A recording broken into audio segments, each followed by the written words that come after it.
Good morning. I'm John Fortier, and here with Chris Steyerwalt, we are welcoming you to Election Watch at the American Enterprise Institute.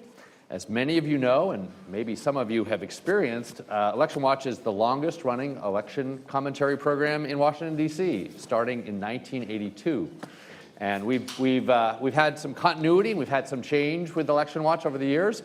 We have with us today Norm Ornstein, one of the founders of Election Watch, going back that far, and maybe some of you in the audience have been here to every session as well. So we'll look for some of you after the fact. I'm going to turn it to Chris Steyerwalt, who will introduce the panelists, and we'll get going. But just a couple of pieces of business here. We are going to have some presentations, as we always do, on big picture things, the House, the Senate, governors, other things. We're going to have some conversation here, but we are going to turn to your questions. And for those in the room, we'll take your questions in a microphone. But for those viewing from afar, we have a couple of ways you can pose questions. And one is through emailing nate.moore, M-O-O-R-E, at AEI.org. Or you can Twitter with the hashtag AEI Election Watch. So I'm going to turn it to Chris, and we'll begin. And of course, never tweet, obviously, as we know. But for your own sakes. But we do look forward to having your questions. You are extraordinarily lucky humans, because I was thinking about this today. I do not think that you could impanel a better group of political analysts and experts than this lovely bunch of people. And in a period where hot takes are all around us, you are in for something good today. The reason that you are in for something good today is because these people are thoughtful, they're smart, they're perspicacious, they're patriotic, they don't take any cheap shots, and they're funny. Kristen Soltis Anderson is a founding partner of Echelon Insights, an opinion research and analytics firm. Through her work at Echelon, she regularly advises government leaders on polling and messaging strategy, and has become one of the foremost experts on the millennial generation. Buy the selfie vote. It's still available in paperback now? Just hardcover? An ebook. Kristen is the host of SiriusXM's The Trend Line with Kristen Soltis Anderson on their nonpartisan POTUS Politics channel. Never had me on. She is an on-air political contributor at CNN and previously has been a contributor at Fox News and ABC News. You were a spring 2022 fellow at Georgetown University's Institute of Politics and Public Service, served as a resident fellow at Harvard's Institute of Politics. In 2013, she was named one of Time's 30 under 30 changing the world. That's pretty cool. I'm no longer under 30. Well, you know what? I wasn't going to say nothing. I wasn't going to say nothing about it. Sean Trendy is a non-resident fellow, but he has a home, at the American Enterprise Institute, where he works on elections, American political trends, voting patterns, and demographics. He is also the senior elections analyst for Real Clear Politics. Before becoming a full-time political analyst, Sean practiced law for 8 years, but he got over it, during which time he represented clients in a variety of settings, ranging from state trial courts to the U.S. Supreme Court. He has a law degree and a master's degree in political science from Duke, and he is currently pursuing a PhD in political science at The Ohio State University. And when it comes to tracking this stuff and knowing this stuff, no one is better. Norm Ornstein is a senior fellow emeritus at the American Enterprise Institute, where he has been studying politics, elections, and the U.S. Congress for more than 4 decades. Previously served as a co-director of the AEI Brookings Election Reform Project. He has been involved in political reform for decades, particularly campaign finance, election reform, and House and Senate reform. He has also played a part in creating the Congressional Office of Compliance in the House Office of Congressional Ethics. He was elected fellow of the National Academy of the Arts and Sciences in 2004. You've read him everywhere. Foreign Affairs, LA Times, New York Daily News, Politico, New York Times, Wall Street Journal, on and on and on. He's also a contributing editor for The Atlantic and a New York Times best-selling author. Pretty cool. Okay, so here's what we're gonna do. We're going to share with you the little specialties that we have prepared, the chef specials today. We're going to have a free-flowing conversation up here, but we're going to start with Kristen, who's going to tell us what the heck is going on. What is going on? We're headed into a midterm where history tells us Republicans ought to have a great night. If you go back decades, if you are the party that is out of power, traditionally headed into this midterm, you are poised to pick up seats because voters get agitated, the grass is always greener on the other side of the fence, whoever's in charge now, well, they're doing a garbage job, so let's bring in the other side. And so Republicans have a lot of sort of historical wind at their back. They also have an economy that is really fueling an environment that makes it likely for voters to want to see change. Inflation being as high as it is, voters expressing that the economy and cost of living is a major issue, in addition to anxiety about what's happening to my 401k. That is hitting people in the pocketbooks, and it is making them take another look at the party that is not currently in power. But something that I think in this election that is a little bit different, that doesn't just make this a huge slam dunk for Republicans, is the fact that normally the right track, wrong track numbers would be a metric that would tell us Republicans are going to have a great night. Right now, when you ask voters, do you think the country is on the right track or the wrong track? They typically say that things are on the wrong track, and more of them are saying wrong track than we've seen in about a decade. You had things sort of hit their worst point when sort of early in the summer, got a little better, but still the right track, wrong track as a barometer would suggest the party out of power having a huge night.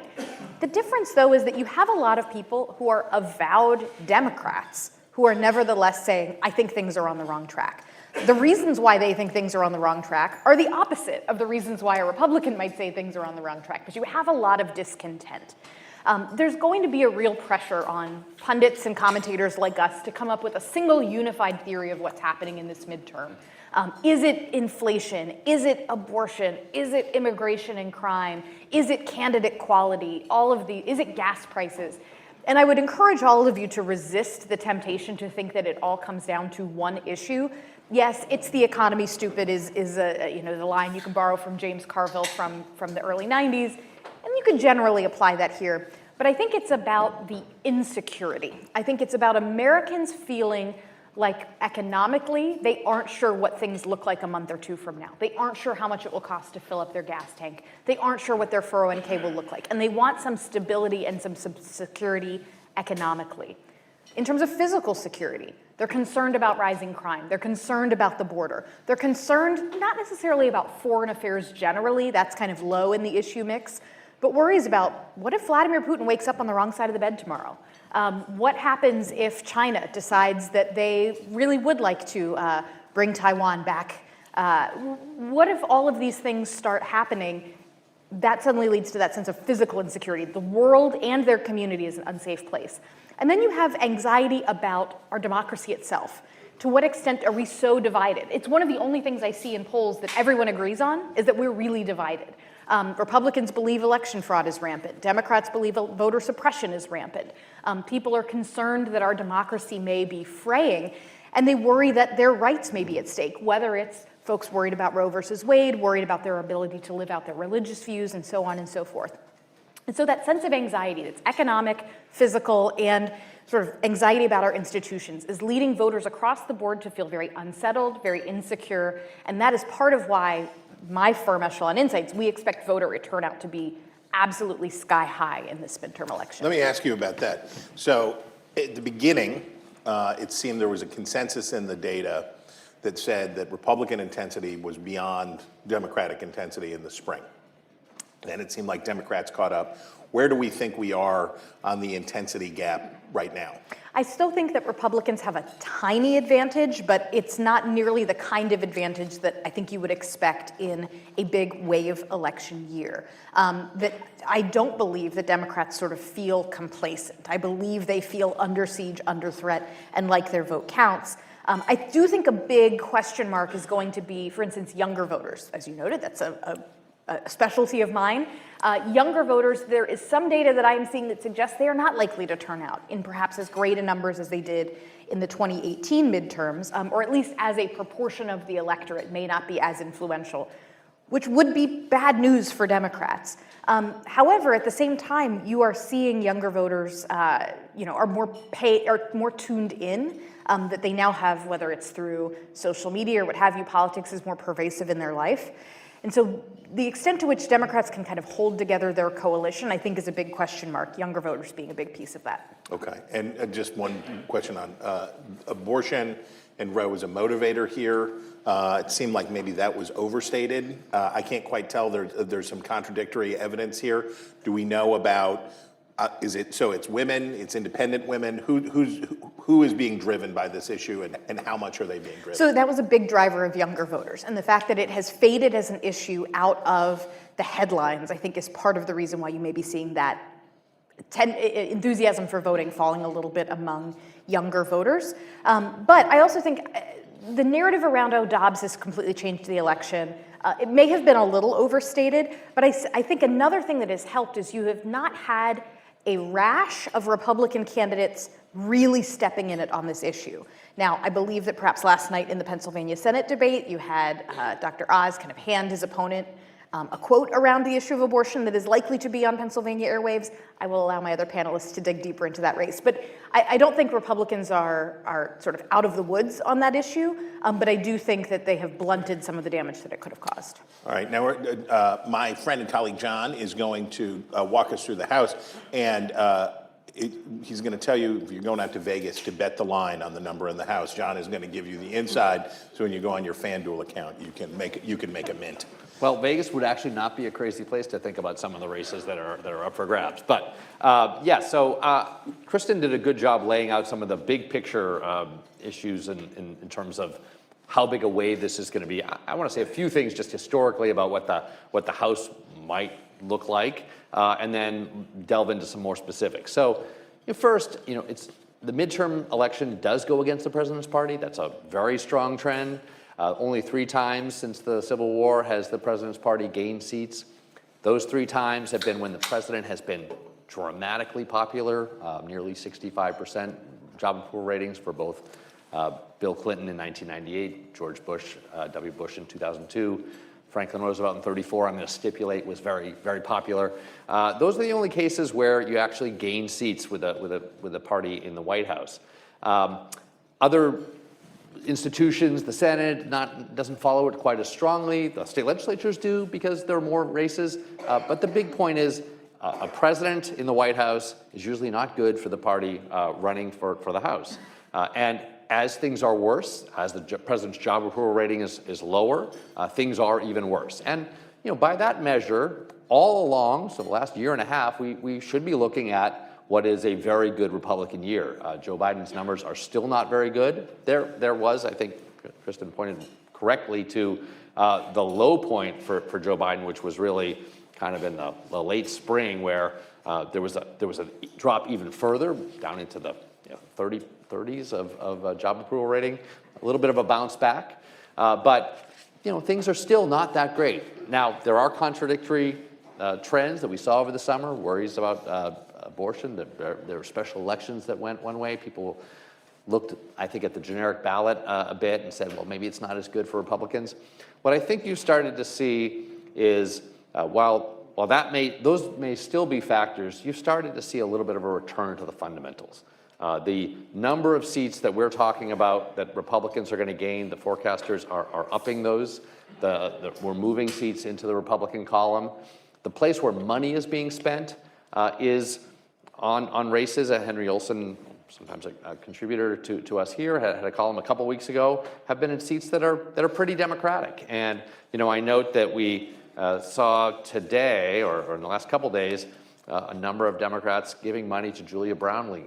That's a district where Joe Biden won by 20 points. And so I don't think she's probably going to lose, but it's a place where when you start to realize where people are worried about these outliers, Sean Patrick Maloney or Katie Porter, people like that who are in districts, those are a little less Democratic, but 12, 13-point Biden districts, that we've moved back a little bit, maybe not back fully to where the worst of the worst case scenario for Democrats, but certainly I think we've moved back towards the fundamentals.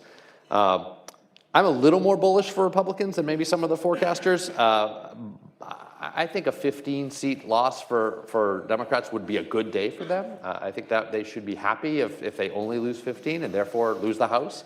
I think Republicans are more likely to be in the 20s, and a really great Republican night might start to flirt with 30 in the 30s. But I think generally speaking, we're going to see something more of the fundamentals than we saw back over the summer, where we were thinking that the fundamentals were looking one way, but these other factors were looking the other. A few things about where the seats are, what the House might look like in terms of the range of outcomes. First, where are states that Republicans could gain more than one seat? I mean, there are quite a number of states where it is possible, especially as they do better. New York, Pennsylvania, Florida, Arizona, Michigan, Texas, California, Nevada, Oregon, Virginia, and Ohio. Plenty of other seats with one seat that they might be able to take. I note, being a New Englander originally, that we have no Republicans represented in the House in New England today, but there are actually 4 seats, one in each of 4 states, Maine, New Hampshire, Rhode Island, and Connecticut. They may not all go Republican, but they are being contested, and that's an interesting point. So I think you probably will see a Republican, at least, in New England. And then think about where some of the more, where Democrats are able to win on Trump territory and where Republicans are likely to win on Biden territory. I mentioned Julia Brownlee. I think that's probably the not going to happen, but the outlier. But certainly, Republicans with David Ledio and Rhode Island, which is a plus 14 seat, Alan Fung might be able to win there. Those are seats that are pretty Democratic. Democrats, I think, actually may hold on to their most Republican seat. That's Mary Peltola, who's just recently in the seat. In part, that's because of the electoral system, the top 4 system that they have. That's a plus 10 seat that Trump won by 10 seat. Jared Golden might hold on, plus 6. Matt Cartwright and Marcy Kaptur, about a plus 3. Trump seat. They all could lose, but some of them may hold on. But for the most part, those are the only seats in Trump territory that Democrats have a chance to win.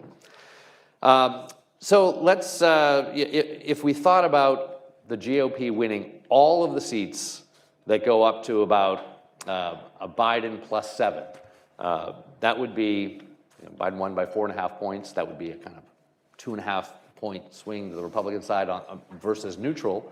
That would be a 235 or so seat gain or result for Republicans, 235 to 200. So it could be higher or lower, but that gives you some indication of the types of seats that we are looking at that will be in play. Finally, just a few thoughts about women, African Americans, and Hispanics in the House. Today, we have 123 women in the House. Most of them are Democratic. There are 91 Democratic women, 32 Republican women.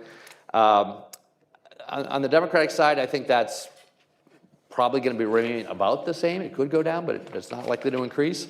Republicans are likely to, they have a floor of about 30, but they could be up to 43 Republican women in the House. That would be a very good night, but certainly possible.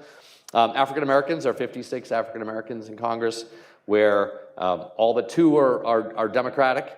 On the Democratic side, we're likely to see a little bit of a increase, even perhaps 1 or 2. And the Republican side, an interesting story is we're, I think, very likely to see at least 4 Republican House members, African American, up to 7. Again, probably won't all win, but 4 to 7 African Americans. By far, since Reconstruction, the highest number of African American Republicans in the House. And then finally, in Hispanics, in a way, I think we're going to see the largest increase, of course, and that's the large growing demographic. But there are 40 Hispanic members in Congress today. I think we'll be close to 50 at the end of the day. 29 of them are Democrats today.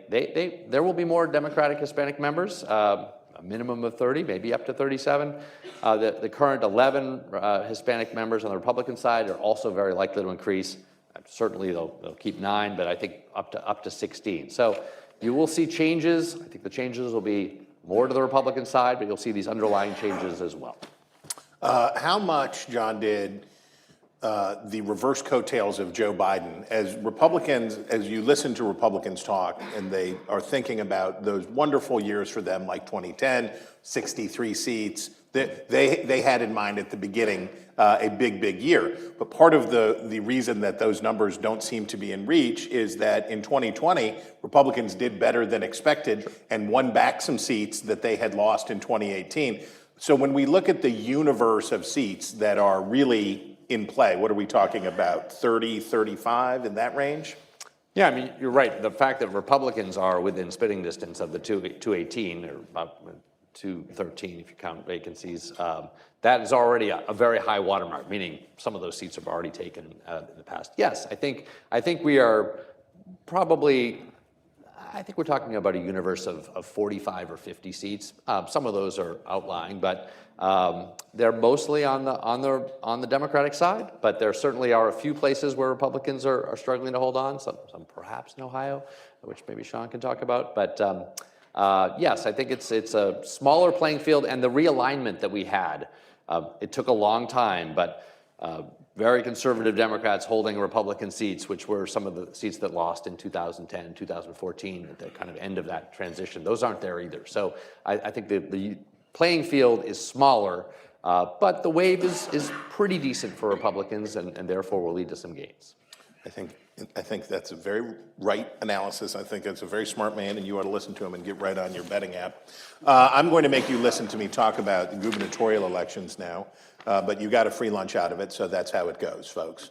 I love gubernatorial elections. It is my favorite because they're one of the weirdest, they're one of the last weird things in politics, right? The governor of Maryland is one of the most popular governors in the country, and he's a Republican in a very blue state. Same goes for the governor of Massachusetts. The governor of Kansas, which is about as Republican as Mississippi, is a Democrat, and she's not favored to win, but she's in a toss-up race. It's a very tight race. So people are still able to defeat toxic partisanship on the gubernatorial level. Sometimes it's because, as a West Virginian, I can say, sometimes the governor from the other party goes to prison or something, and then you need somebody from the other party. So in one-party states, there is often a necessity of in case of emergency, break glass and release the opposition party. And it is, I think, something that should be, I don't want to encourage anybody to do anything, but that should be admired, that Americans still have the ability to do this. So let's just quickly go through the races where and because of what Kristen talked about with turnout, because of what, you pick them. These are governor's race. This is a very long way for me to get out of taking responsibility for the following forecast. But basically, the states, Arizona, Kansas, Nevada, Oregon, and Wisconsin, these look like toss-up races, right? You pick them. It will depend on how it goes. We should, I think, is a good example of a state where you have a strong connection between the governorship and a Senate race. Tony Evers in Wisconsin would really have liked it if Mandela Barnes, the Senate candidate there, was more competitive, right? That would really be helping him. But instead, it's working the opposite direction, right? And so there is this linkage, and there is the linkage, and Sean is going to break all this down for us. But if we look at Pennsylvania and Georgia, here are states where the Republican in Georgia is going to absolutely stomp, it looks like, his Democratic challenger. But the Republican Senate candidate is struggling. In Pennsylvania, you have basically the bottom has fallen out for the Republican gubernatorial candidate in Pennsylvania. Doug Mastriano, he has been left for dead by his party, but the Senate race is very competitive. So how much ticket splitting can really go on for these gubernatorial races? How will these things be reconciled, and to what degree will they be reconciled? Will 7% of the electorate split? Will 8% of the electorate split? Those would be huge numbers, right? Those are Joe Manchin level kind of numbers. I mean, Manchin's was even higher, but it's very rare. So when you start looking at these gubernatorial elections, you can see that there's this existing tension between the atmosphere and the personnel, right? Who the candidates are and how that's going. Arizona, I think, is a particularly interesting case about Democrats' effort to prop up people who supported Trump's effort to steal a second term. Doug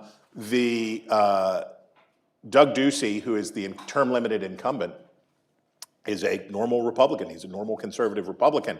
The Republican trying to succeed him, Carrie Lake in Arizona, is wild, right? She is full on, all the way live.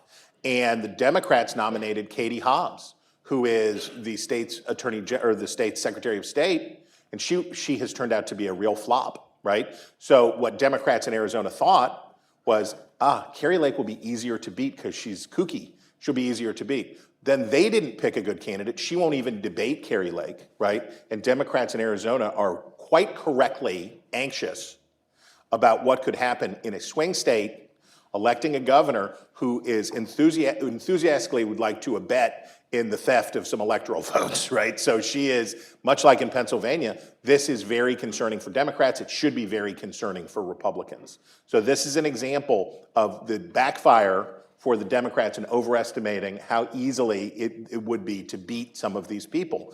Arizona is still a really Republican state. Georgia's still a Republican state. The defeat of Donald Trump in these states was not indicative of some sea change here. This wasn't a flip. This was just movement.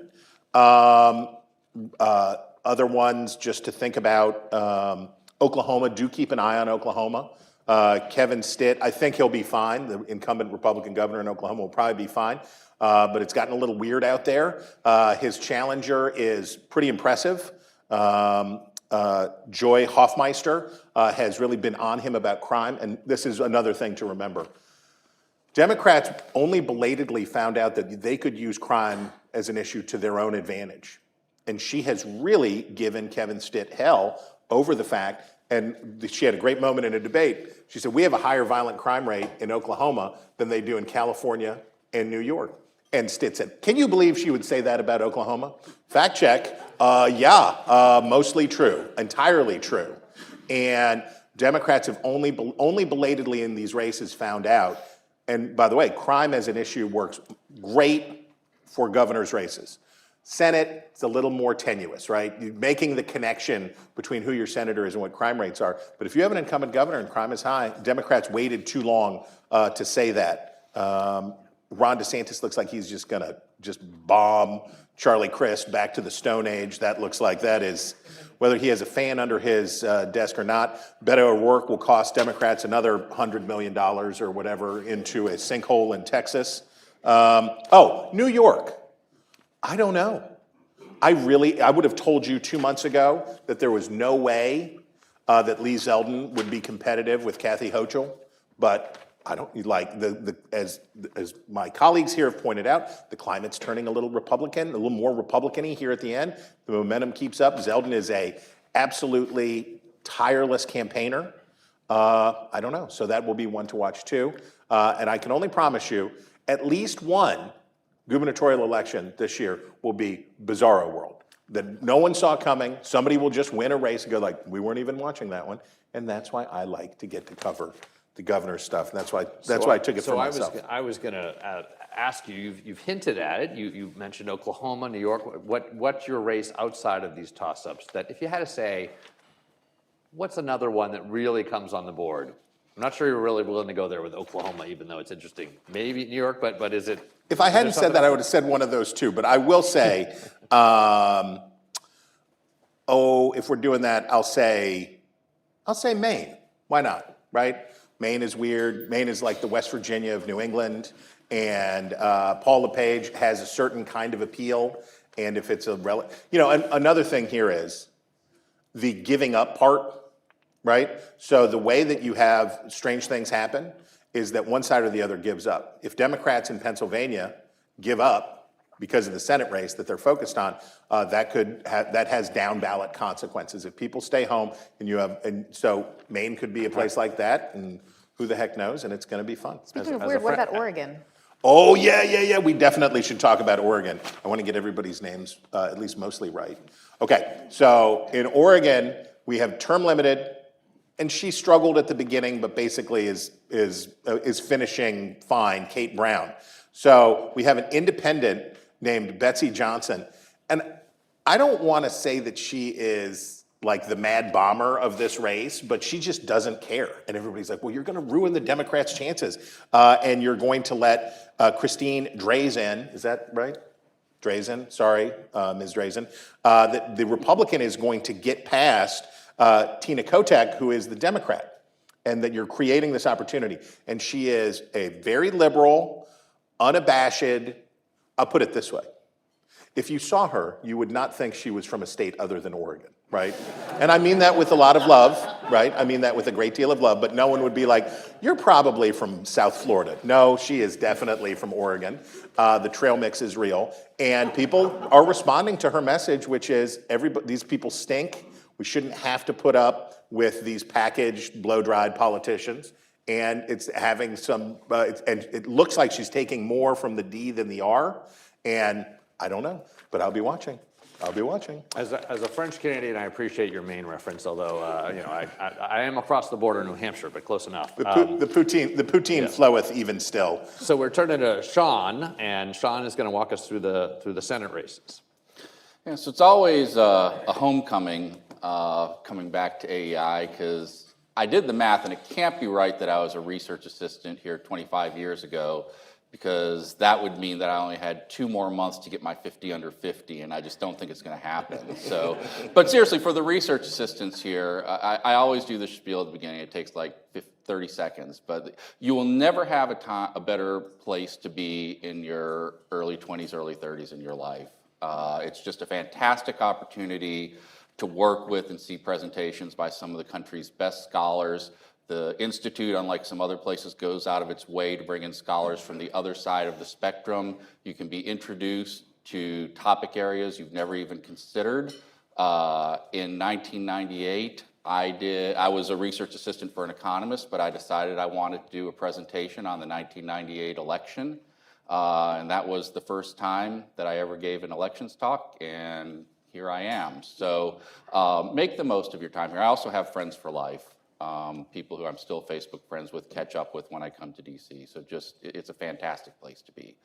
Moving to the Senate, the Senate elections I phrase them as the irresistible force meets the immovable object elections. The irresistible force is the national environment, which we've talked about consistently, but the one thing that I've always used to predict Senate elections has been presidential job approval. If I have to give my one big take about what it's about, that's what it tends to be. And right now, Joe Biden's job approval is shaping up to be lower than either Barack Obama's or Donald Trump's during their midterms. And of course, both of them famously got thumped.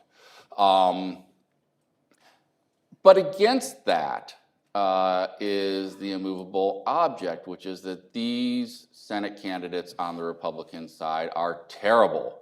They are probably the single worst collection of Senate candidates for competitive races that I've encountered in my 25 years of following elections. It is that bad. And for a good part of the summer, it actually looked like, contrary to my expectations, the immovable object was going to win out. But over the last month, really, things have started to shift back, and it looks like gravity really is taking over in a lot of these races. I'm kind of at Republican +2 as a top line, but I'm not sure which races are going to come through.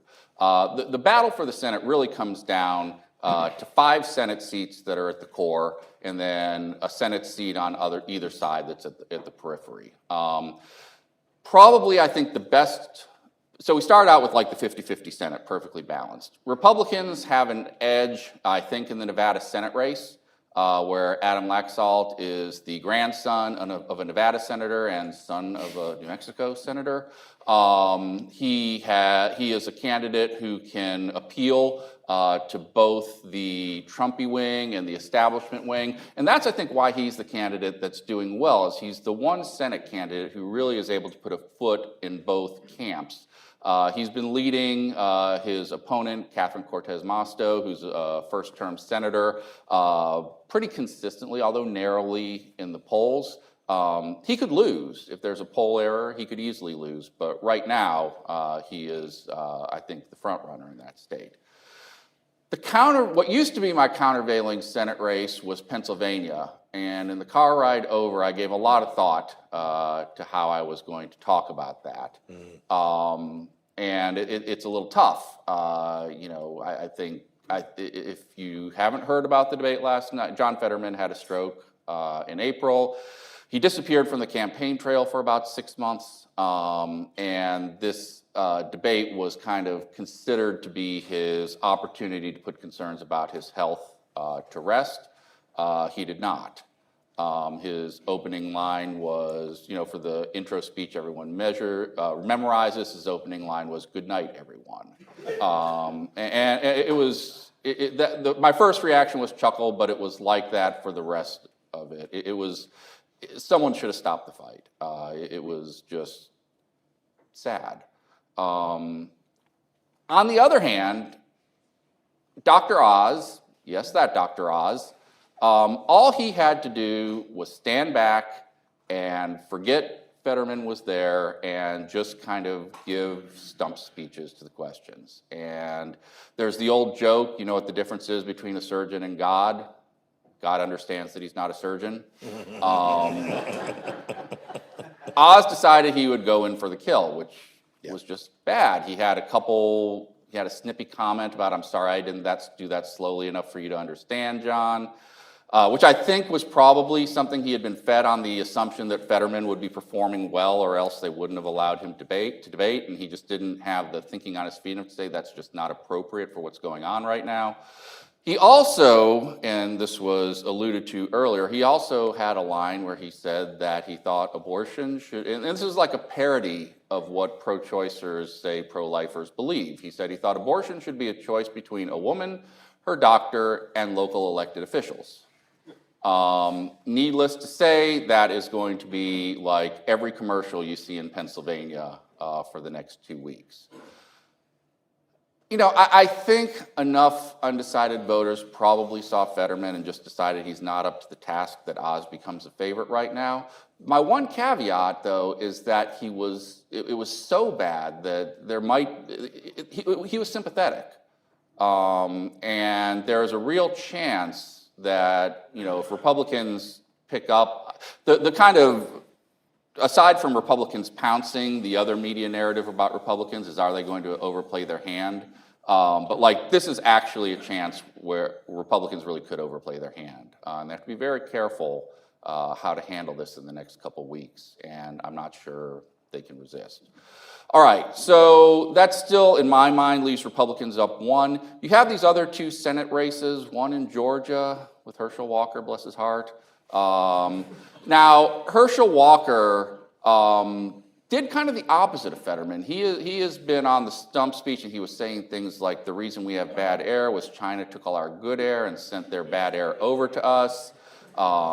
It came out, he was accused, and he denies, but he was accused by his son of having paid for a girlfriend's abortion, even though he was running as a pro-life candidate. These are bad facts. But he actually showed up for his debate, and as low as expectations had been set for him, he exceeded them. Now, he did have this weird thing where he pulled out like a toy cop badge, and I'm not saying he performed spectacularly, but as with Fetterman, expectations had been set so low for him that he exceeded them. And so he's been kind of riding the ship in the polls. When the abortion story broke, if you look at the Warnock and Walker trend lines, they go like this, and then Walker does this, but Warnock doesn't do this. Warnock keeps going right about here, and now Walker's coming back up. So I don't think Warnock picked up converts, which he probably needs. I think undecideds went to Walker, and now they're coming back. That race is probably going to a runoff, almost certainly. And so we'll have a better sense for how that goes. How that race goes in a runoff is dependent on how Republicans have done in Senate races elsewhere, and we can discuss that in Q&A if people want.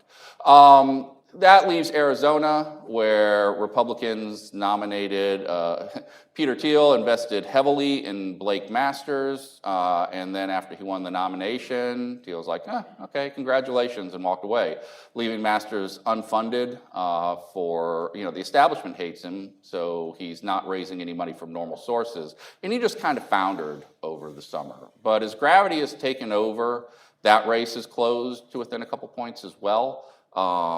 And the funders have finally said, okay, we got to support this guy. We can't just toss away a Senate seat. So I have no idea how that race is going to turn out. My basic thought is that Republicans are probably going to win Arizona, and then one of those other probably end up winning Pennsylvania now, and that one of those other seats comes through. The two seats, briefly on the periphery, are Wisconsin. Ron Johnson is not a good fit for the swing state of Pennsylvania, but he's now been pretty consistently up in the polls by a few points on Mandela Barnes. Like about 3 points now on average. So for a Republican incumbent running in a year where there's an unpopular Democratic president, that probably gets him off the finish line, but he's not resting easy right now. The other race on the periphery, speaking of candidates that Democrats have helped nominate, New Hampshire, I'm blanking on his first name. Is it Ed Baldick? Dan Baldick, yeah. Don Baldick, yes, thank you. Another French-Canadian. Yeah, he has some out there theories about vaccines, and not just election stuff, but like vaccines and the whole 9 yards. And Democrats, it did look like it was going to go to the state Senate president, who was more of a normal Republican. And in the closing week, the Democrats dumped $2 million on the state Senate president's head. Baldick won the nomination by like a half a point. That has closed. Again, it is the last two polls have had the incumbent Democrat up 1 point and up 3 points. So part of me, I think, is just like I can't accept the fact that he might win that Senate race. I'm probably wrongly putting it on the periphery when it might be more of a true toss-up. But if current trends continue, which all trends continue until they don't, but if these trends continue, he would have a very good chance of winning that Senate seat as well. So about ticket splitting. So talk about the interrelation in the two weirdest Senate races. You have governors of the opposite party, gubernatorial candidates at least of the opposite party, that are performing quite well. And you have the delta between the gubernatorial candidate, Brian Kemp and Josh Shapiro, and Herschel Walker and John Fetterman. How does that get reconciled? You know, in previous years, I would say they're not correlated because governors are special. You know, like Vermont has a Republican governor, most Democratic state in the country. You know, increasingly though, things have converged. And so one thing that's interesting is that, you know, Stacey Abrams and Warnock aren't that far apart. Warnock's doing a little better than Abrams. You know, Kemp and Walker were substantially apart, which tells me, and this is kind of my Uber theory of how this plays out in the next 2 weeks, those undecideds are Republicans that just are like, I don't know if I can vote for this guy. Which is why I kind of think we've seen this tightening. And, you know, when you have a president with like 48% strong disapproval, there's a really good chance these undecided voters disapprove of the job the president is doing. So I actually kind of think that in Georgia, yeah, like how many Kemp Warnock voters are there really going to be? Now you can flip that around. How many Shapiro Oz voters are there really out there? You know, in this increasingly polarized environment, you have to think everything's going to converge in the last couple of weeks. And a ton of undervotes, right? I would imagine we'll be seeing a ton of undervotes in those states. Yeah, I think there will be, some of those Republicans will say, well, I don't have to actually pull the lever for Warnock, I can just skip it. And I think you will see a fair amount of that as well. So we can't let you out of here without talking about your home state of Ohio. And you didn't put it on your list, and I think I might understand why, but some people have talked about the Ohio Senate race being much closer than you would expect in the fundamentals, and also a very big delta between the governor's race. Mike DeWine will win substantially, and J.D. Vance might win by a smaller amount. What is your thinking? So Ohio, you know, I always like to say polling errors are random and you can't predict them. And even if you get a couple elections in a row where they point one way, pollsters adapt. But I mean, the Ohio polling has been atrocious for a decade now. Word. It's really bad. Like even in 2018, where the polling seemed to right the ship, there wasn't a single poll that Mike DeWine led in the last 2 weeks, and he won by 6 points.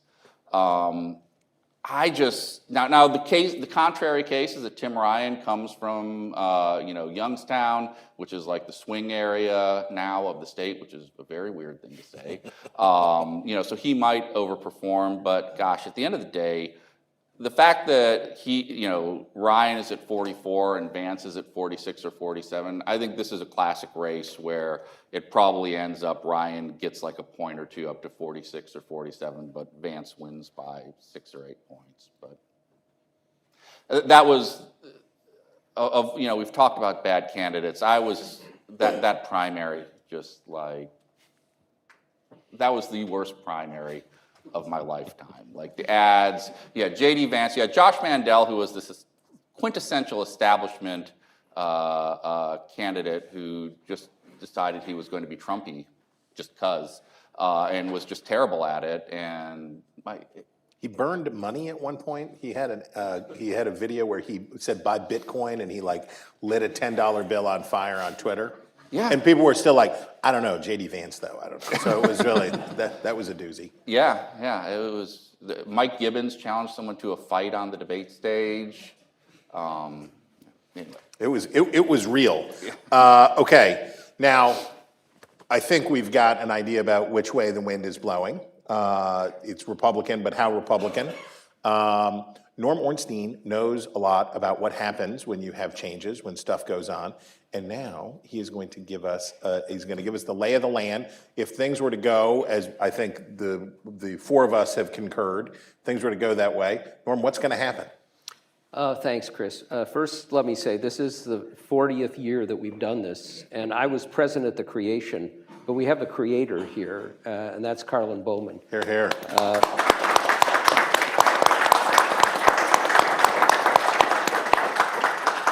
Carlin and Ben Wattenberg really started Election Watch before anybody else was doing anything like it. Also, Sean mentioned research assistants.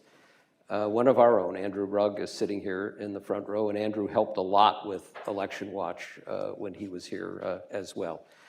So with that, a couple of just comments as we move along. Adam Laxalt, like Josh Mandel, has another characteristic. 18 members of his own family said that they were going to vote for his opponent. So you lose your own family, but that doesn't necessarily mean, as Sean said, that you're going to lose your state. I would also keep an eye on Iowa, where 89-year-old Chuck Grassley is the Republican candidate. He was out campaigning yesterday in a nursing home, asked a resident, do you know who I am? And she said, no, but if you ask at the front desk, they'll tell you. Can recycle that one from, it was first used on George Herbert Walker Bush, but it keeps coming back. And North Carolina. If in fact our panelists are wrong and the trend swirls a little bit more, we may see a couple of upsets in the Senate. It's not entirely clear. I would just also add that, Kristen aside, the polling is just terrible now. You cannot trust polling. Response rates are down to an almost trace element level. This is not science anymore. It's cooks trying to get the right mix of people. We also have some polls that are just horrible, and media are doing a terrible job of sorting out the ones to pay attention to and the ones that you don't pay attention to. There are some pollsters out there that basically rig the results early on so that they can get included in the composite numbers, and then try and adjust towards the end so that when they're rated as whether they're decent pollsters, they come out okay. So we don't know a lot about where we are. We also know there's been a surge of early voting. All of that taken into account, it's hard to imagine a circumstance now where Democrats hold on to the House of Representatives and the Senate is in the balance. Well, let's talk a little bit about the consequences. And here again, I fault the media because it's all horse race or all about John Fetterman's stroke, and it's not about what these elections actually mean. And there's even very little about what the candidates are saying or what they stand for. One thing we know, however, is, as 538.com has pointed out, at least 126 Republican candidates for the House with a 95% plus chance of winning are election deniers. Almost 300 Republican candidates for the House, the Senate, governorships, attorneys general positions, and Secretary of State positions, a substantial majority of all those candidates are election deniers. Now, that doesn't just mean that they're narrowly focused on whether 2020 was won by Joe Biden or won by Donald Trump. It's a template for a kind of radical populist attitude. And that means that the Republican majority in the House is going to have a substantial majority of its own members who fit into that category. And that means that when we look at what will be divided government, almost certainly, and we'll talk about the Senate in a minute, it means we're headed for extremely difficult times. Now, we can look at an analogy. The analogy is the 2011 Congress coming in after the disastrous 2010 election for Democrats, the Tea Party surge coming in. And we know that that Tea Party surge was abetted and encouraged by the three Republican leaders at the time who called themselves the Young Guns, Paul Ryan, Kevin McCarthy, Eric Cantor. And we know that right from the get-go, they planned a confrontation with Barack Obama over the debt ceiling with a series of demands. And we came dangerously close to going into default. And if it weren't for, and that was really egged on by Kevin McCarthy and Eric Cantor, if it weren't for John Boehner and Mitch McConnell, who saw, I think in Boehner's case, that this would be a disaster for the country, in McConnell's case, that it would be a disaster for Republicans who were still trying to recapture a majority in the Senate, pulled us back from the brink. We came close enough to breaching the debt ceiling that interest rates actually went up and was estimated by economic consultants a few years later. It probably cost an extra $18 billion to the federal government because of just simply the threat of that happening.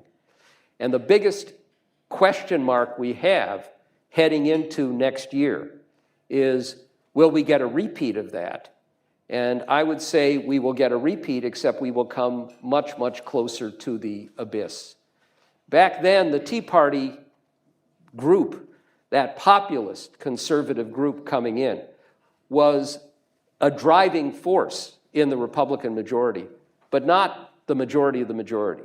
We didn't have a Freedom Caucus at that point. We had the Republican Study Committee, which had been created in 1973 to try and move the party in a conservative direction.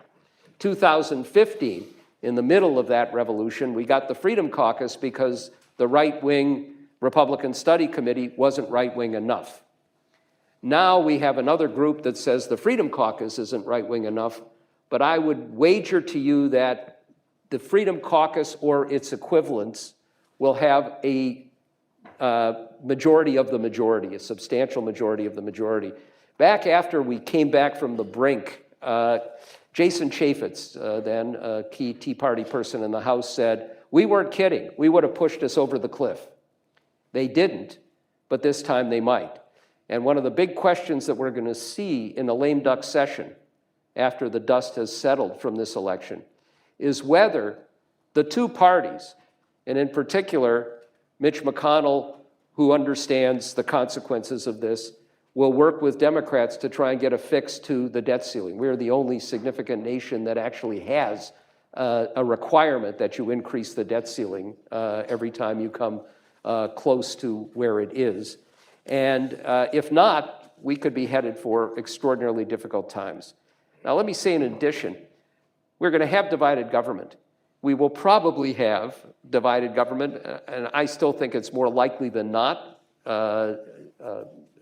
Sean aside, that Democrats eke out a narrow majority, but let's stipulate that for the moment. You cannot implement legislation by yourself, even if you have both houses of Congress. You have to overcome presidential vetoes if you're trying to implement policy change. It's not clear what policies would be on the table for that, but what you can do if you have the legislative branch is use two powers to assert your authority. One, of course, is the investigative power, and we already know what's on the agenda. It will be investigations of Afghanistan, of Hunter Biden, large numbers of both of those, of the border. It will be investigations leading towards the impeachment of at least Merrick Garland and Alejandro Mayorkas, and perhaps some others.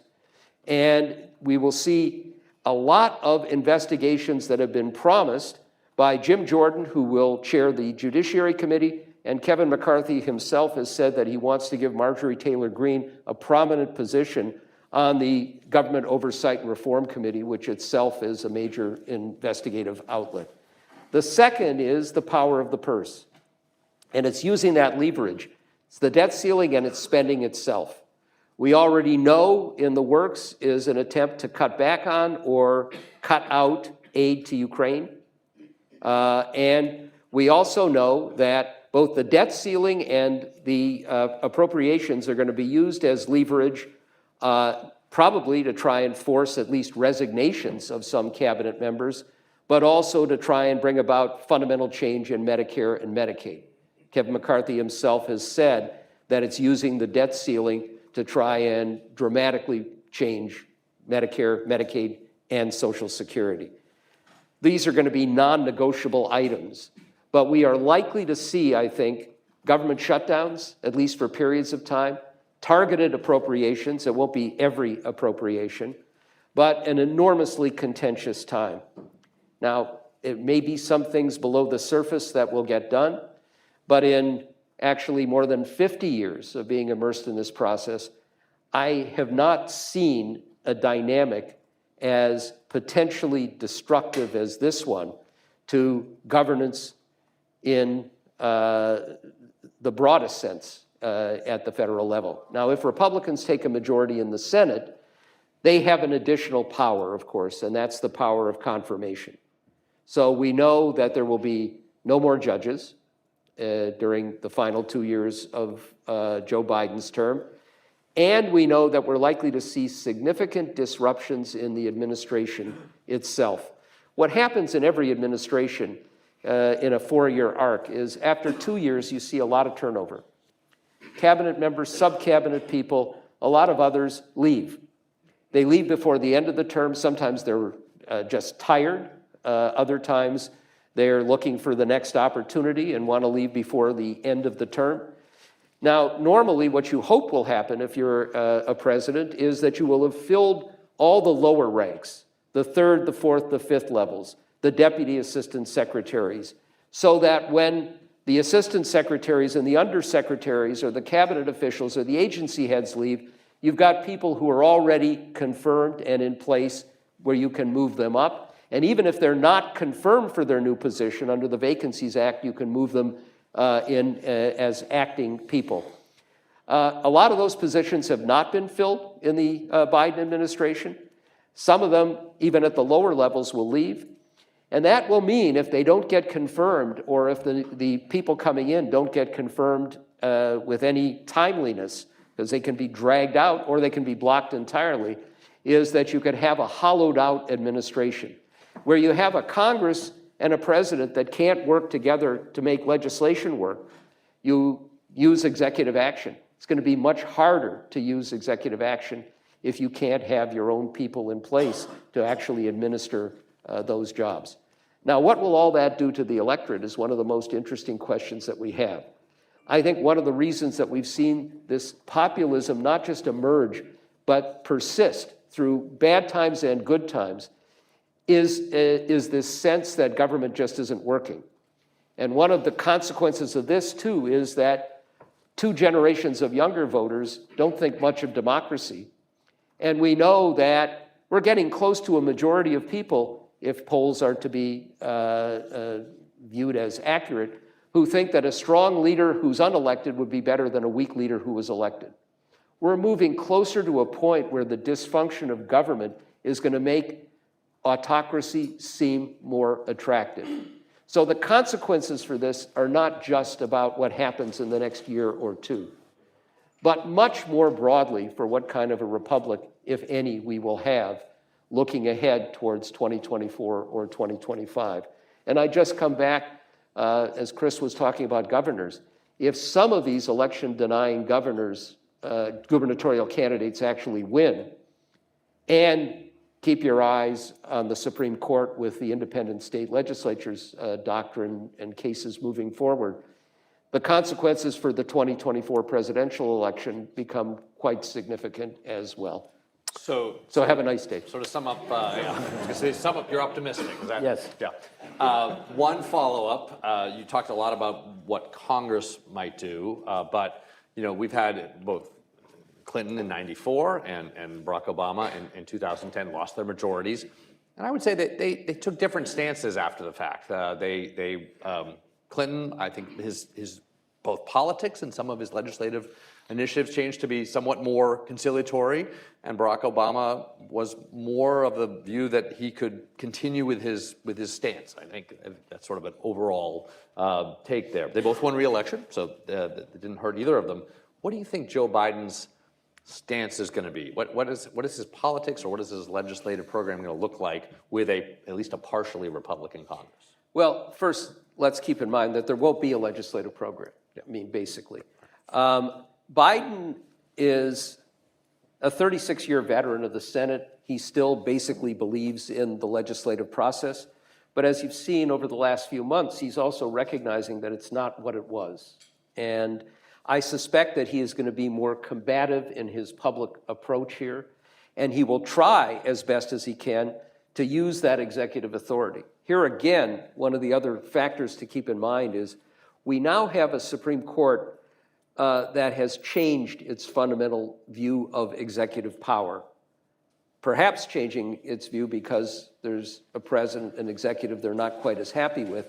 But we're very close, I think, to having the Supreme Court reject the Chevron doctrine, which was actually one of the things that Antonin Scalia was most ardent about, which is fundamentally that agencies, if they follow the Administrative Procedures Act, if they make an honest effort with ambiguities in the law to carry out their constitutional function of faithfully administering the laws, no longer applies, that it has to be very specific in the legislation. We saw that in the case involving the EPA. Congress was able to come back and basically give back the EPA authority to deal with clean air, at least in some fashion. But most laws, even over the last 20 years, where it's been more and more difficult to do things, and it's all done in an omnibus fashion, and they're more ambiguous so that you can build a coalition to make it work, along with the reality that things happen, you don't know what will occur. So we've had, for example, the CDC curtailed when it comes to its authority to deal with public health with a pandemic. But there may be a different kind of pandemic or a chemical attack that comes along that isn't specifically covered in the law. And we may see a court that says, no, you can't act under those circumstances. So we're going to have even more challenges to executive authority if you find that Congress and the president can't work together. And a federal government that may become less and less functional from a point of very low functionality otherwise. Now, if somehow Democrats manage to win both houses, we would see reconciliation, that process used where you can overcome a filibuster, used again. If they got a few more Senate seats and held the House, a likelihood of which is infinitesimal, we might see changes in the filibuster rule where more could be done, but we're far off from any of those options, and I think Biden is going to try and take this to the country, and how the country reacts to all of that is an unknown. We're gonna get to your questions momentarily, and when you do have questions, if you are watching at home or wherever, I don't care, you can send your email to nate.moore@aei.org, and I will say, because I like you enough that I will say, or you can go on Twitter with the hashtag Election Watch AEI. So nate.moore@aei.org. But Norm, I want to ask you something. The New York Times Siena poll that was out at the beginning of this week said that 80% of Americans, of all, including all political persuasions, said that if the other side were left unchecked, they would destroy the country. You laid out how Republicans could destroy the republic. You just laid out. I promise you, Republicans are sincere when they say that they think that Democrats are trying to destroy the republic, and that they point to a lot of cultural issues, economic issues, and they're sincere, and I know you're sincere. My question is, what do we do to come back from a place where 46% of the country thinks that another 46% of the country is not just wrong but evil, and is not just incorrect but trying to destroy the country? What do we do? How do we as citizens? How do we as I was going to say intellectuals, then I remembered I was on the stage. But how do we come back from this and not persist in this acrid space? Well, you're absolutely right about where the space is, Chris, and it's the cancer of tribalism. We don't have simply polarization. You can have polarization and you can govern. And one of the, we've been talking about the quality of candidates. In so many instances, the quality of candidates doesn't matter anymore because you're looking at whether you're going to give aid and comfort to the enemy by choosing somebody who's a better candidate over somebody who is utterly unqualified for a position or incapable of serving, but he's one of your own. So we've lost a lot of the acuity that you hope you will find in elections. And of course, we're seeing primary elections that are decided not on the basis of who the best person would be to serve in office, but over how much they're carrying the tribal armament forward. And it's very hard to get out of that. And it's hard to get out of it because it's a cultural problem, even more than it's a structural problem. And changing culture is extremely difficult. Now, I will also tell you that if we didn't have any of this, I could be up here also saying we've got a serious problem in legitimacy going forward because our constitutional structures are going increasingly skewed in a way that moves us further from voters choosing representatives who actually represent them. And the number I use over and over again, we are almost at a point where 70% of Americans will live in 15 of our states, 50% in 8 states. Now, just talk about the Senate for a minute. That means 30% of Americans will elect 70 senators. We talked about the House, and it's interesting to me that nobody mentioned redistricting or gerrymandering. But the fact is, because of both natural geographical patterns and the way in which redistricting is taking place, we're increasingly skewed in the House. You have elections in which a majority of Americans vote one way, but the legislatures don't show up that way. In the states, it's even more skewed. In Wisconsin, you can have 60% of voters voting one way, and you'll have a legislature with 60% plus from the other party. If voters go to the polls over and over and see that what they're voting for doesn't come out, you're going to have a crisis in legitimacy. The same is true with the Electoral College. And if you put all of that together with the tribalism, where it looks like government can't do anything that is actually resolving problems that face the country, where do you go? So I think what we have to do is first focus on people who would be happy to move us away from a republic and towards an autocracy and try and isolate them from the process. And then we've got to try to do what we can to nominate and elect people who are going to work to solve problems and not to just act in a fashion that's all about blowing the place up so that we can ultimately prevail. But this is not going to be an easy or a short-term problem that we face. Okay. And I would say that it's the biggest challenge that we've had since the 1850s or 1860s or 1870s. The 1860s, I heard, were not great. Okay, it's question time. Let's start with somebody online while you in the room get ready. Nate Moore, do we have anybody on the machine? Yes, someone online is one. Turnout via early voting appears to be huge. It used to be that Republicans benefited from low turnouts. What's changed? Who wins in a low turnout or high turnout scenario? Well, first, Kristen, it's not true that low turnout benefits Republicans. We have lots and lots of evidence that says that that is simply not so.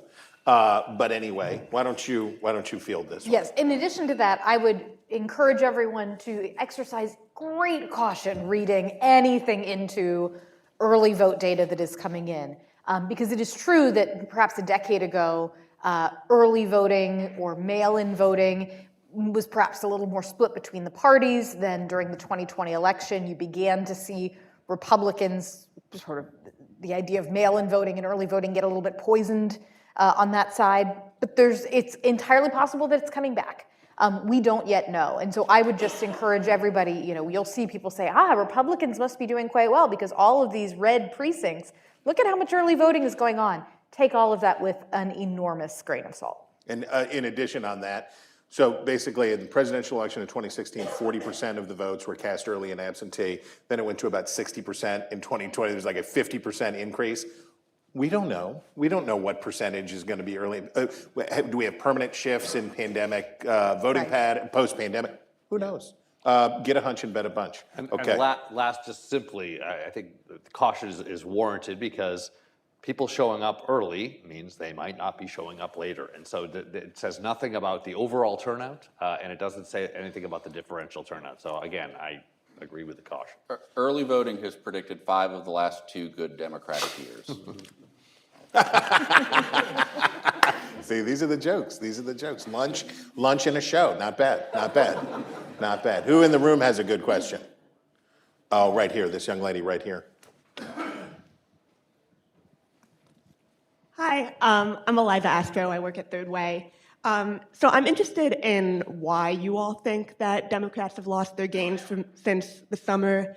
If this was sort of a regression to the mean in a year with high inflation and an unpopular president, or if Democrats misplayed the politics of Dobbs and the economy over the past few months. So I'm particularly interested in hearing from Kristen, since you work for Republicans, but anyone too. If you were advising the White House or the DCCC over the past couple months, what would you have told them to do differently? Well, I am not advising the DCCC, but I can tell you that your question of is it sort of these fundamentals and inflation and the economy, and this is just the way it was always going to go, or did Democrats actually mess up and choose the wrong message? I think it can be a little bit of both. I think this was always going to be a challenging year for Democrats, and I think they got very in their anger and frustration about the Dobbs decision, felt like they had really been dealt this incredible political hand that they would use to their advantage to defy history.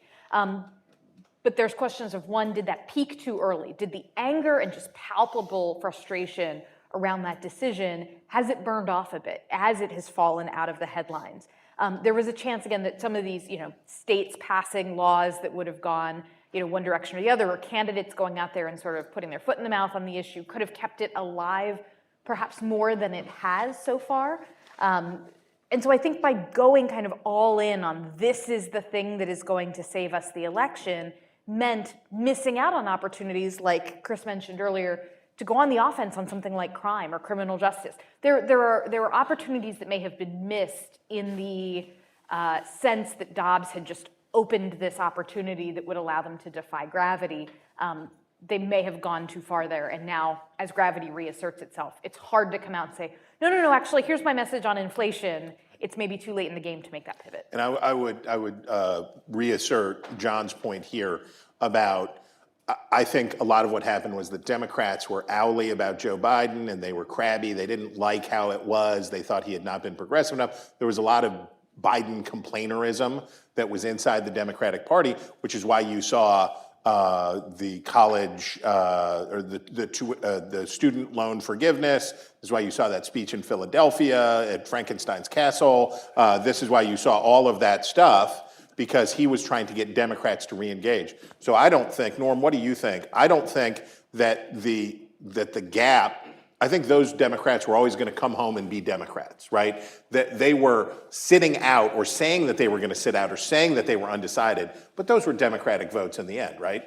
Yeah, and part of this is a question of enthusiasm, certainly. And we could look back. I mean, frankly, if I had been Joe Biden when gas prices started to spike after the Russians invaded Ukraine, I would have hauled in the top executives from the oil companies and just beaten them over the heads for excess profits.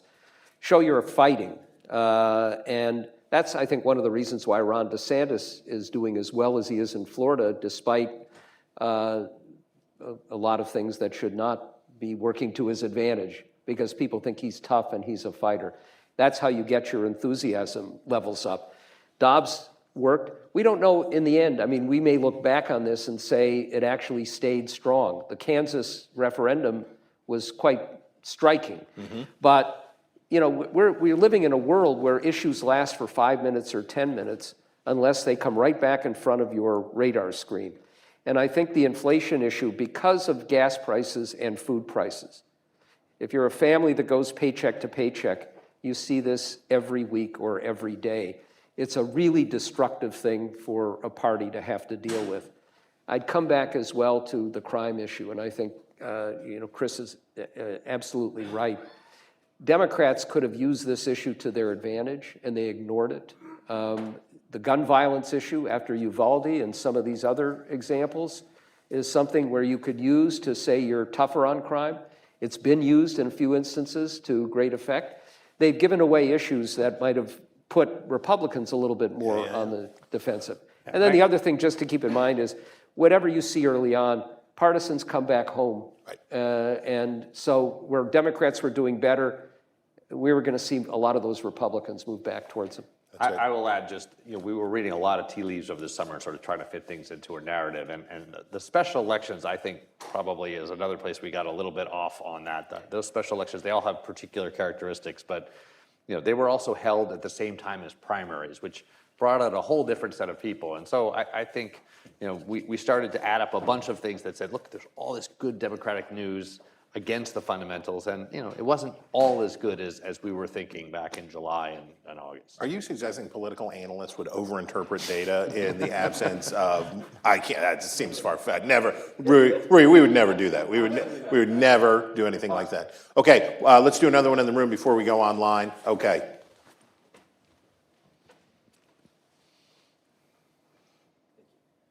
Michael Leeser with the Family Foundation of Virginia. I will second Sean saying, as a former research assistant, your AEI is a wonderful place to work. A year ago, Glenn Youngkin won here in Virginia. One of the major issues was parental authority in public schools. And there was a lot of talk at the time, that parental authority in public schools, K-12 education, that would be a major issue for Republicans going forward. A year later, to what extent, if any, is this an issue in any of the gubernatorial races or other races here in the midterms? Sean, I think we could still call this kind of a pandemic election, right? There's when we saw the education scores, and every state got just shelled. So this is a pandemic election in ways that we're probably not even thinking about. Yeah, I mean, I think Virginia, well, two things. First, Terry McAuliffe gave one of the worst answers to a debate question for a high-level candidate in history, where he, you know, was it a debate or was it at an event where he said something to the effect of parents shouldn't be able to say these things, which I think every parent was like, what? I think even when you look at Virginia, if it had really been a parental, journalists need a story, right? And so, and they don't like boring stories. And so a story for journalists, especially since they're concentrated in Northern Virginia, was to concentrate on that fight basically in Loudoun County and to a lesser extent in Fairfax. But if it really were a parental rights election, you would expect to see like big Republican gains in Loudoun and Fairfax in Northern Virginia in general. And that's not what you saw. If you look at the swing on the county level, it was actually pretty uniform across the state. You know, in areas where parental rights is a live issue, but in areas where, you know, it's just not up for debate right now. What that Virginia race was about, I think, really was a referendum on the party in power. You had Joe Biden's job approval just starting to take a nosedive. You know, his Build Back Better was in limbo. You had the Afghanistan withdrawal in recent memory, and inflation starting to tick upward. I honestly, and Youngkin was an attractive candidate. You know, he was a good Republican candidate for Virginia. So I think I don't think that was a parental rights election. I think that was just a general put a break on Democrats. But you, Chris raised an interesting point. We cannot underestimate the impact of COVID fatigue on the public mood or on that election. The school closings were enormously disruptive for people in the society. If you're a family with two parents working and one of them can't work for 2 years because there's no place to take the kids, that's a horrible thing to have happen to you. If you don't have two parents working, but you got 6 people in a small 2-bedroom apartment 24/7 for 2 years. That's not any fun either. And it takes a long time for us to come out of it, and I think Democrats made a huge mistake because it looked like they basically were not empathetic at all to what was happening to families out there. It was, hey, the science tells us to do this, we're just gonna do this. And there was a big backlash from that. And I think even though, I mean, we may head back into a 3-way crisis with the flu and the respiratory issue and the next strain of COVID, but even if we come out of it, the residue of that is still there, and it's a very sour one for people. You're just all sunshine and rainbows today, Norm. You really are. Okay, Nate, let's take another one from the folks watching. What do we got?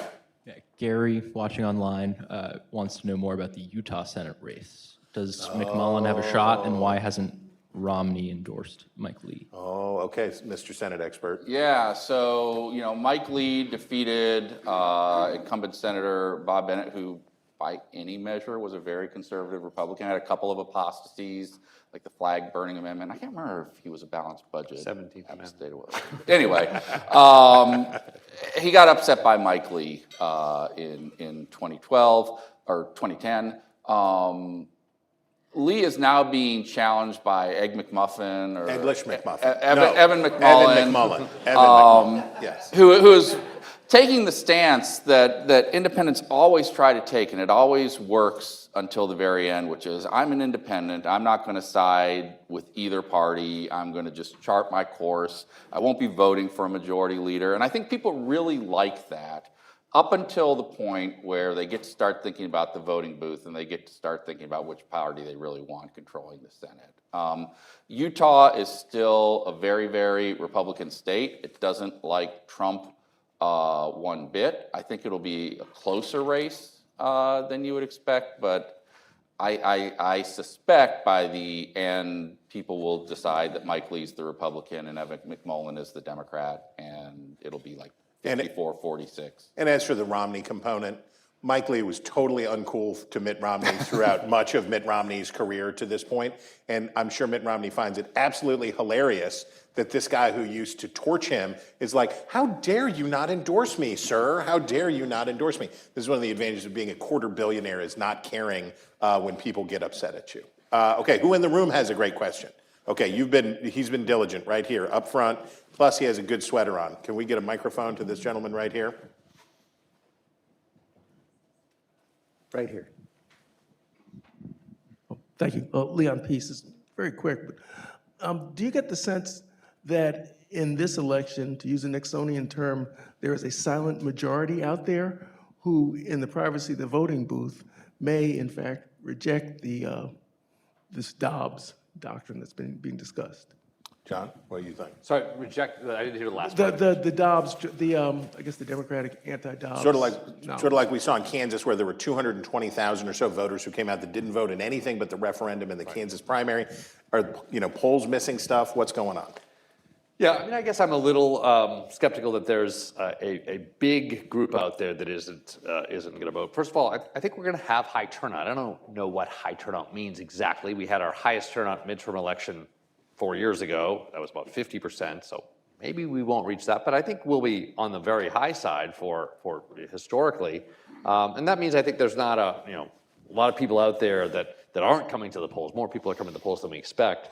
I mean, I guess I think that I guess I am broadly a believer in sort of fundamentals. So to the extent that I think there might be something out there that is moving, and we see the movement in the Republican direction, I think it's an easy thing to think that maybe there's just some little bit of movement more towards the Republican side because it's an election where the president is of the Democratic Party, he's not doing so well, and when it comes down to it, you kind of go back to your corners, and if that's what you mean. But I don't see a big silent majority vote related to Dobbs. Yeah. I'll just take this from a polling mechanics perspective. So there are 3 different ways that you could wind up with a silent group of voters who aren't being captured in the polls. One is they're just not being contacted, and you had a problem like that in 2012. If you didn't have a landline phone, you weren't being called. Lots of people didn't have landline phones, and that's how polls overestimated Mitt Romney. The second way is they are contacting people, but there's just a certain group of people who don't want to take the poll at all. And then the third is people taking a poll, but maybe not being quite so comfortable saying, yes, this is my view. They say, oh, I'm undecided, but really they're not undecided. The problem the polling world is facing is it's not completely clear how you would solve each of those problems or which one may be more in play. In the 2020 election, you had polls in states like Texas, for instance, that that they were off. People said, oh, what if Donald Trump loses Texas? He wasn't going to lose Texas, but there were polls that were kind of close. But why were we missing Trump voters in Texas, but not really missing them in Arizona, where the polls pretty consistently said that was going to be close? Why would you be missing Trump voters in Florida, but not missing them in Georgia, where the polls weren't so bad? And so that's one of the big challenges we as an industry are facing is it's entirely plausible to me that polls are missing groups of people systematically, but the pattern isn't clear. And if you don't have a clear pattern of what's wrong, it's much harder to fix it. I'll just, if there was ever a race that was going to be affected by social desirability bias, it is the Pennsylvania governor's race. That's my nightmare. And you were talking about surprises and the delta between Oz and Mastriano. What if a lot of Oz voters who's kind, Oz is the more like he's a media guy, you're okay saying Oz. But the people who say, yeah, but I don't know about that governor's race are either lying to the pollsters or they're lying to themselves about how they're going to vote. That's mine. Doug Mastriano could win the Pennsylvania governorship. And Democrats who spent more money on his candidacy than he did should be ashamed of themselves for doing that. It was really reckless, and I use this word advisedly, dispatriotic. It was a rotten thing to do. That's fun. Okay, one more in the room. We're running out of time. This may be in the back. The discussion here about the Democrats a lot has been about strategic choices that the leadership could have made. Could they have gone right on crime, moderate on abortion, those sorts of things. I've been around about 8 states in the last 2 weeks talking to Democrat canvassers, organisers. I get no sense that sort of middle level of Democrat activists, organisers, etc., have any idea how far they are to the left of the political mainstream, and also that their views on what the right thing, what unquestionably right views are, is unshakable. It seems to me that if the leadership of the Democrats had gone right in the way you're suggesting, they wouldn't have had an organisation in place. People wouldn't have come out to canvass. And so that the sort of worst case scenario question is, are the Democrats now trapped in that sort of situation where they're simply now increasingly a party of the college educated? They start to lose their Hispanic blocks, lose their black blocks. If you want an answer, we got to go now. And I will tell you, one of the consequences of siloed media and people able to create their own media ecosystems that they can live in is that they are unaware of how crazy they sound to other people. Right, the people in Pennsylvania who were voting for Mastriano and who's the Senate candidate, Kathy Barnett, who were voting for her and talking about this stuff, they assume that other people think like them because it's the Pauline Kael phenomenon. They haven't met anybody who doesn't think that the election wasn't stolen and that North Korean Zodiac boats were dropping ballots off in Maine. This is obviously true. Just like how Democrats blew it in 2021, instead of talking about how great it would be to pass infrastructure legislation and help Terry McAuliffe win in Virginia, instead they were ashamed of it because of their base. And I think this is a media function. And I'm going to stop talking now because John Fortier is going to take us out. All right, well, we thank you for coming today. It's not the end of Election Watch. We have, as always, a post-election event, and I know Chris is going to give you the exact date on that. It's always 2 days after the election. It's at lunch. We hope you are there, but we'd like to thank Norm Ornstein and Sean Trendy and Kristen Soltis-Anderson, as well as my colleague, Chris Starwalt. Heck yeah.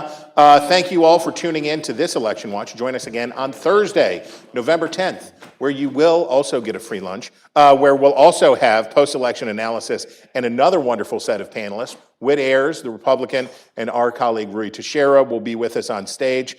Before we wrap up, before we say goodbye, how about a round of applause for our panelists?